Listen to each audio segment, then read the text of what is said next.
Tuesday afternoon அன்னைக்கு பாப்பா தான் லஞ்ச் வந்து ரெடி பண்ணா. நாங்கள் 2 பேர் இருந்தோம் அப்படின்னா பாஸ்தா தான் மோஸ்ட்லி பண்ணி சாப்பிடுவோம். ஸோ அவள் செய்யறதுக்கு முன்னாடி நான் வந்து இந்த பாஸ்தா கார்ன் இதெல்லாமே வந்து வேக வச்சு எடுத்து வச்சிருவேன். மேடம் வந்த உடனே அவங்களோட பாஸ்தா ரெசிபி மட்டும் பண்ணுவாங்க.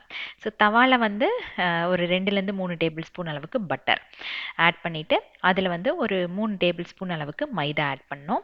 இது நல்லா ஃபஸ்ட்டு பட்டரில் மிக்ஸ் பண்ணிவிட்டு அதுக்கப்புறம் கொஞ்சம் கொஞ்சமாக பால் ஆட் பண்ணி கொஞ்சம் கூட அந்த கட்டி சேராத அளவுக்கு நம்ம வந்து கொஞ்சம் க்ரீமியாக வரும் இல்லையா, அந்த ஸ்டேஜ் வரைக்கும் மிக்ஸ் பண்ணிகிட்டே இருக்கணும். இப்போ சீசனிங் எல்லாம் ஆட் பண்ணிக்கலாம். Italian seasoning, chilli flakes, oregano எது இருக்கோ அதை ஆட் பண்ணிவிட்டு தேவையான அளவு உப்பு, அப்புறம் வந்து வேக வச்ச கார்ன், பாஸ்தா வந்து அதில் ஆட் பண்ணி நல்லா மிக்ஸ் பண்ணிடுங்க.